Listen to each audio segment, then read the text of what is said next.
In this video, we're diving into the best jobs for ADHD. We're going to be overviewing the top 10 unconventional career paths that are actually ADHD friendly, not those rigid corporate occupations that may tend to treat you like a bag of meat. Hey, my name is Scott Treas. I'm known as the ADHD Career Coach, and I've seen how the struggle is real when it comes to figuring out a career that you may love. Maybe you're feeling stuck or in a job that bores you or burns you out, and you're not alone. ADHD affects about 15.5 million US adults, or about 3.3% of the population, contributing to workplace challenges like 2 to 3 times higher unemployment or 30 to 60% increase in job instability. You know, ADHD is estimated to cost the US alone nearly $200 billion a year in lost productivity. But there's good news, like really good news. A 2024 study by the Attitude magazine showed that the vast majority of those of us with ADHD are very satisfied with our work, leveraging strengths like hyperfocus or creativity or adaptability. And as they write, we love what we do, and we're good at it too. We're actually on par with neurotypical folks. But there's a problem. Figuring out that direction and committing to a path is especially challenging with ADHD. But if you stick with me for the next several minutes, you're going to discover these 10 unconventional career paths. And we're going to actually be covering 40 different roles. And these careers are going to fit no matter your type of ADHD, whether you're inattentive or hyperactive or have a combined type, whether you have a comorbidity such as a mental health disorder or a learning disorder. Your brain needs a unique path, not a one-size-fits-all 9-to-5 desk job. So first, let's do a quick overview. These paths that we're going to explore, they are structured and ranked by my career niche framework. This means you need a job that you actually enjoy, that you can excel at, and the market values. That's satisfaction, success, and salary. I'm going to show you how each path is ADHD friendly with specific examples and tips. Each path, from an artist to an entrepreneur, includes 3 to 4 roles so that you'll get those 40 concrete ideas with the most up-to-date salary data and projected job growth. I'll also share some brief tips for how to actually get into each role. I put together a downloadable PDF of these 10 unconventional career paths in the show notes. So if you want to see this entire list of 40 ADHD friendly jobs with updated salary and projected growth data, check it out. And also, you're going to see my links for the coaching programs called the ADHD Career Change and the Job Search Accelerator. This is pretty much what I've taken my entire life's career into these different programs. First up is working outside. Not wanting an office job or not sitting at a desk is probably by far the number one opening request to some of the young adults with ADHD that I've worked with. You know, there's something dreadfully miserable and nightmarish about the idea of being stuck in a cubicle. And while this category is less of a cluster of work tasks or job activities, it's focused more on the setting. And all of these are going to be characterized really by using your body and predominantly being out in the elements. Plus, being outside is, at least for me, often my happy place.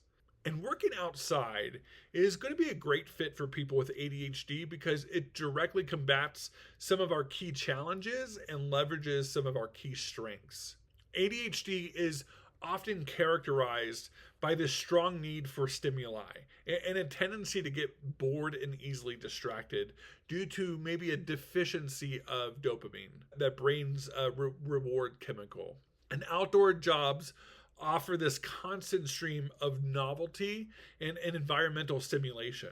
With changing weather and different locations, a variety of tasks, and many individuals with ADHD, we have a lot of physical energy and find it difficult to sit still.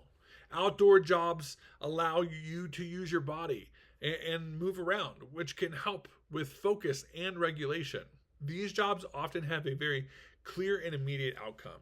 You can see the progress that you've made, and at the end of the day, which provides a satisfying sense of accomplishment that's incredibly rewarding to our ADHD brains. So some job examples include landscape architect. This is where you design outdoor spaces, blending creativity and the understanding of let's say, plants, which involve a lot of on-site work. A surveyor, they measure and map land. Using precise equipment and spending a significant time outdoors. Let's say there's a forestry and conservationist, where you manage and protect forest, often involving field research or hands-on conservation work. A sports turf manager. This is one of my neighbors growing up. He managed the grass for an NFL football team. And so this turf manager, they're going to manage fields and grounds, requiring a mix of physical work, problem solving to keep the surface in top condition. There's actually going to be even some science around this. Number 2 are creative careers, because this is a path that really leans into one of, I think, ADHD's greatest strengths, which is creativity. And this path is a great fit for those with ADHD because work is inherently dynamic, which keeps your brain engaged. Instead of these rigid, repetitive routines, a creative career is often about solving a new problem every day in a new way. The work provides a constant stream of new projects, new ideas. For those with an inattentive type of ADHD, creative flow can be a way to get sucked in and use that ability to hyperfocus. Impulsive types can get energized by that rapid ideation and prototyping process that's common in this field. Here are some examples where this can fit really well. Video game designer, where you're constantly creating new worlds, characters, and challenges to solve. There tends to be a lot of storytelling elements to this as well. There could be a technical writer, where you're taking complex information and finding a new creative way to explain it clearly. A video producer has a variety of everyday tasks, from storyboarding to shooting and editing, which keeps you from getting bored. And then home staging. This career leans into that ability to see the whole of something and quickly transform it, which can be a great strength for those with dyslexia too. By nature, creative careers are going to be more competitive.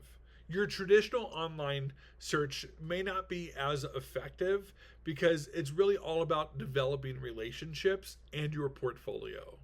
So you'll have to get to the bottom and really work your way up in here. But here's my last piece of advice around creative careers.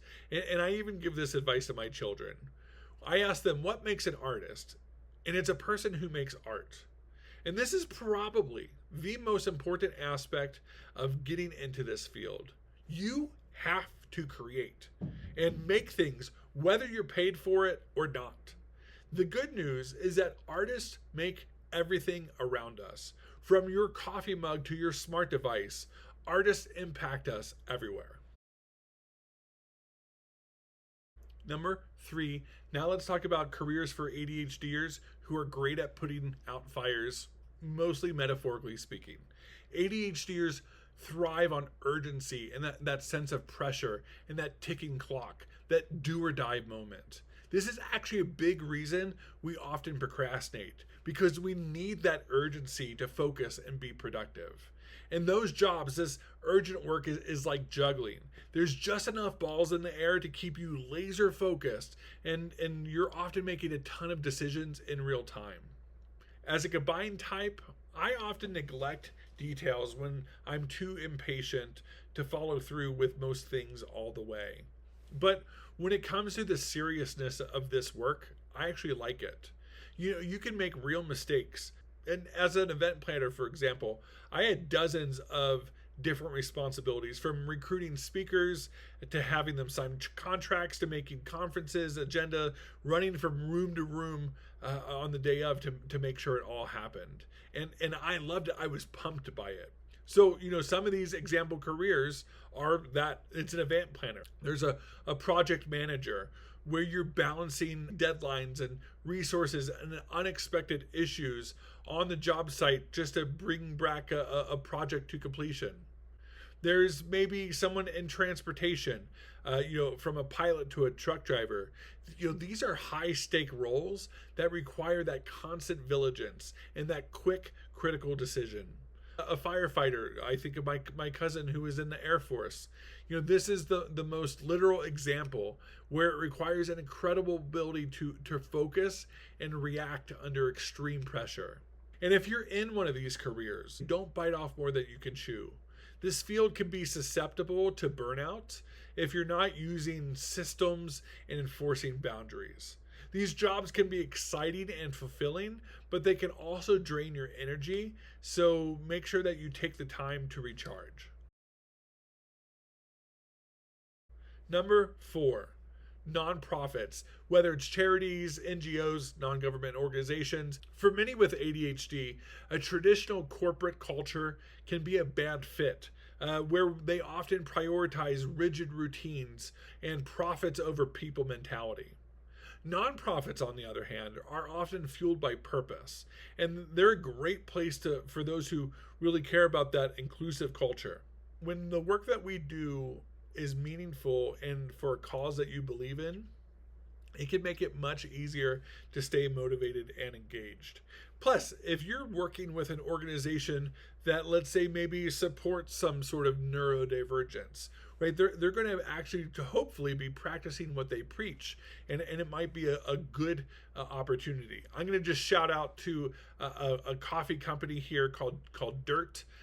Is specializing in some of the ASD spectrum, and it's a phenomenal place I think, for people to get their foot into the door, to be around other like individuals, and certainly to have a place with the staff and management and even the customers that are very aware of and open and accepting to these areas. So what a great entryway into a field using nonprofits.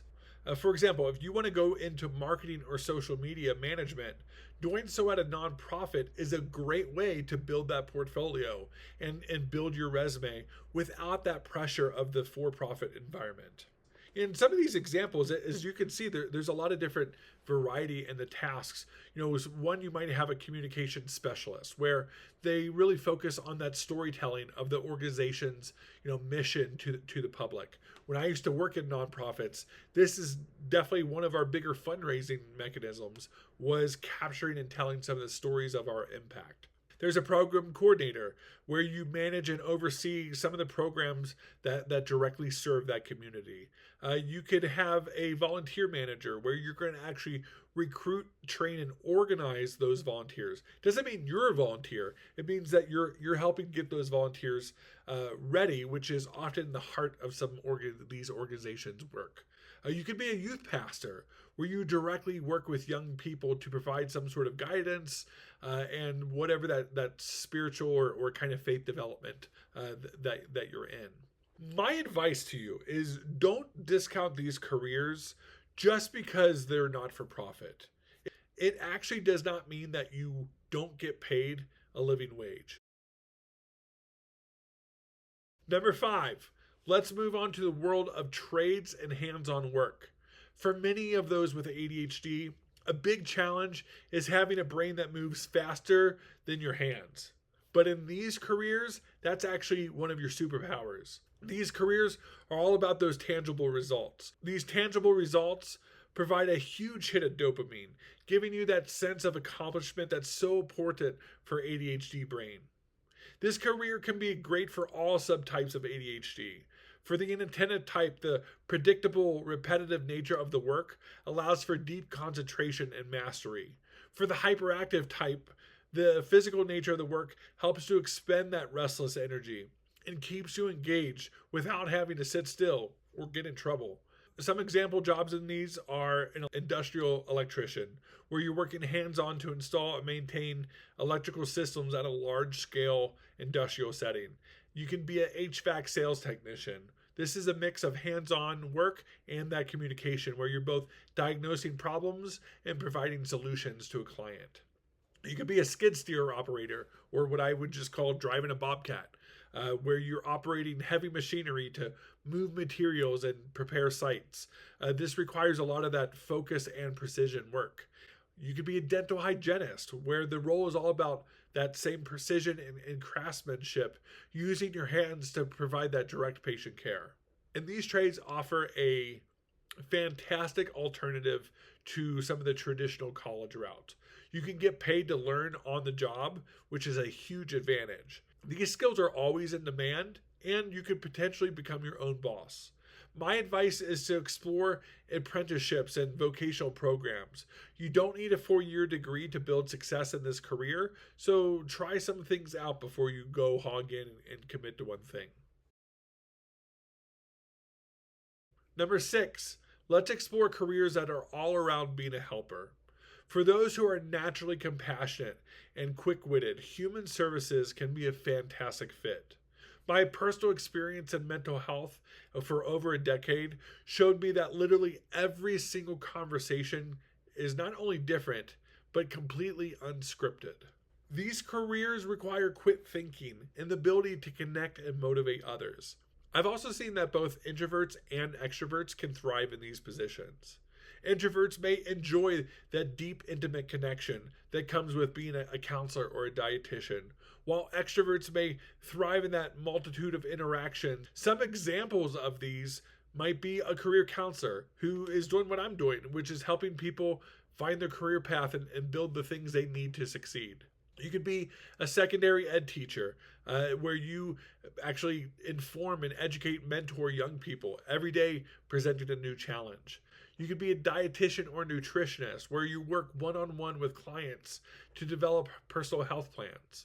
You could be a probation officer, where you're actually helping people facilitate this idea of rehabilitation and coming back into the world. In our rapid age of innovation, we desperately need humans to be more human. This sector has a huge demand and not enough bodies to fill it, which means that you just need to try it out. Get in, see if you like it. However, any career that's not just going to be below poverty line is going to require a lot more education, like a master's degree. Number 7, let's continue with a different type of helping profession, healthcare. At first glance, it might seem like a nightmare for someone with ADHD. It can be incredibly structured and highly regulated, with a huge emphasis on details and following these precise procedures. But that's also exactly what makes it a great fit. It provides a lot of external structure, which is our absolute need for our brains. It's a field with clear boundaries, a set of rules, and a specific goal. This provides a framework that can help keep you on track and prevent your mind from wandering. It's also a high stakes field, so you're constantly engaged because you're responsible for people's well-being. This is an area where someone with an inattentive type can thrive. The clear procedures and checklists can help you stay focused on all the necessary details. For the combined type, there's a great fit in this quick, high energy for the rapid problem solving, and this could be a great way to channel our energy and make it into a strength. Some examples include a sonographer, where you're operating specialized equipment to create diagnostic images of the body. You could be a paramedic, where you're responding to medical emergencies and providing some of that on-the-spot care and transportation. An ER charge nurse, where you're managing the flow and care of patients in that fast-paced, let's say like an emergency room. You could be a physical therapist, where you're helping patients regain the movement and manage pain after injuries or illnesses or even surgeries. Getting into healthcare can often be a grueling process. A lot of these jobs require significant schooling and certifications and licensing exams. It can be a hard path to get into, but it's also a very rewarding one. Just because it's hard to get in doesn't mean that you can't. So be sure to do your research on what's required, and always try it before you buy it. Before you go hog in and get a degree in something. There's nothing worse than the junior in college who realizes they have a phobia of blood. So shadow and get in and talk with people. Really sort of see what it's like before you commit to the path. Moving on to number 8, let's talk about a career that's all about problem solving, technology, or the tech industry. This is an incredible fit for the ADHD brain, which thrives on finding new solutions and dissecting complex issues. Every day presents a new puzzle, which keep things from ever feeling dull or repetitive. The work environment is often very flexible and project-based. This means that you have clear milestones to the end of the work, making it far less arbitrary than that standard 9 to 5 salary type position. Sometimes it's like once you're finished with the work, you can be done. So this field is a good fit for those with the combined type, as you're often going to have to shift between these highly detailed focused work and big picture to high energy collaboration. It's a great outlet for those who constantly want to find a better, faster, or more elegant way to do something. So some examples include that UX UI designer, where you're figuring out how people interact with technology and finding creative ways to make it more intuitive and enjoyable. You could be a computer systems engineer, where you're tasked with building and maintaining the infrastructure that makes the technology work. You could have a GIS technician, where you use specialized software to analyze and map geographical areas, which could be great for our pattern recognition brain. The field of programming in particular is becoming more saturated with the rise of automation, outsourcing, and AI. The jobs with negative outlooks, such as a computer programmer, are now more about being a creative problem solver than just a code monkey. It's about being more human and doing what automation can't. And a good starting point for many is often a role like an IT help desk, where you can actually gain that foundational knowledge and work your way into a more intricate role. While the tech can lean towards the hustle culture, remember to set your own boundaries to avoid burnout. You don't have to work 80 hours a week to be successful.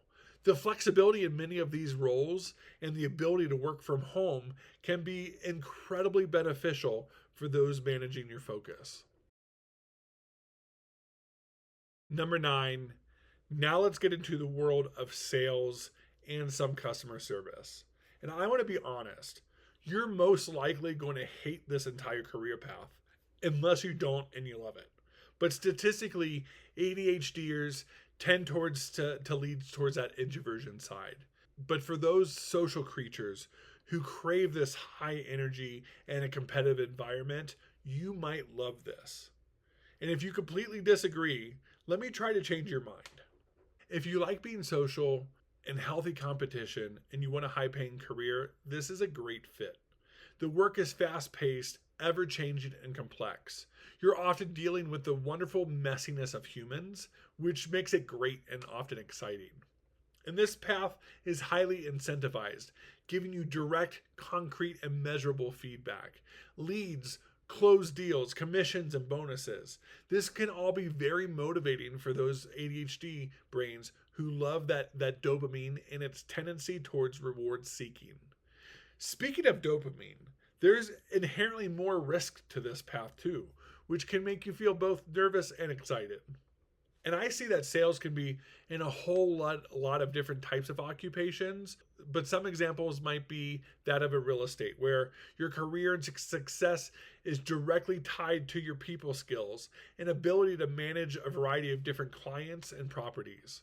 You could go into pharmaceutical sales, where this is a high-paying field that requires building trusted relationships actually with the medical community. You could be a fundraiser or a development director. So this may not be directly selling a product, but you are selling a nonprofit's value to a board and the donor community.